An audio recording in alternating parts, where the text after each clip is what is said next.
As a parent, one of the pricier purchases you're gonna make for your kids is probably gonna be a bike. And you're faced with one big choice. Either go with something that's brand new, or get something that's used that may or may not require a little bit of work.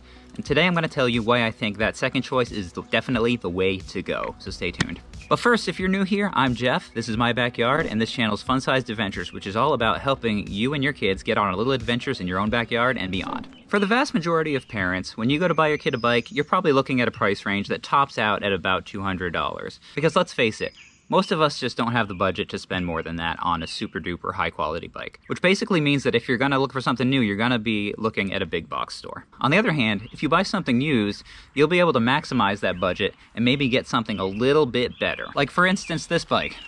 This is a Diamondback Cobra 24 that normally retails new for about $250. But we were able to find one on the Facebook Marketplace, buy it used for $120. So we got it basically for half price. But even though that is a substantial price savings, there's still gonna be more work that needs to be done when you're dealing with a product that's used like this. Which brings me to my next point. Even if you don't know much about working on bikes, it's a great skill to learn, and having bikes and working on them is just one of those quintessential boyhood memories that you're gonna want your kids to have. For instance, when we first bought this bike, the brakes needed to be adjusted, the gears didn't quite shift right, the seat had a big tear in it, the hand grips were falling off, and the pedals were cracking apart. But now in this day and age where you can look up all these problems on YouTube and have somebody walk you through it, all of these issues we made short work of, even though I didn't know much about this. I'm good at building things when it comes to wood, but when it comes to mechanical things like this, I'm just a very, very, very bare bones beginner.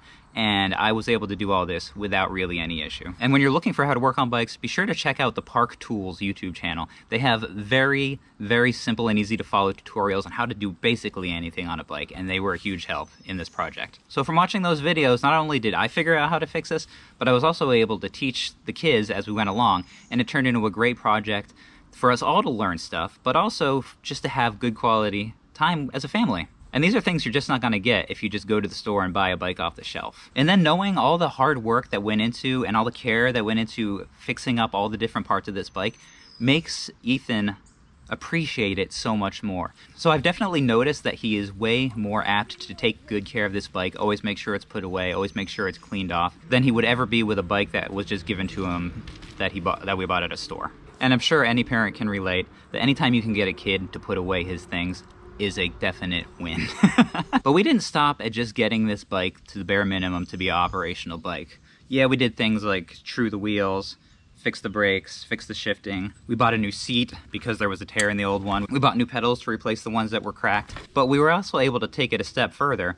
And this came with twist shifters, which a lot of kids' bikes do. And they're just hard for the kids to use, I've noticed. And he wanted to get trigger shifters like my bike, plus get new grips that are lock-on, so these are not gonna slip around. And overall, turn this into a much better bike than it would have been if we had bought it new. But in light of that, and all the work and all the extra money we had to put into this, I bet you're wondering, was it still a savings to go this route, even after buying all that stuff? Well, let's look at the cost breakdown. So the bike originally was $120. The hand grips were about $11. We got the new shifters were about $31. $20 for the seat, $16 for the pedals, a few other odds and ends that we had to do, like we got this silicone tape to put on the chainstay bar where there was a little bit of wear, and a few other little doodads. So that means that all told, this bike cost right around $200.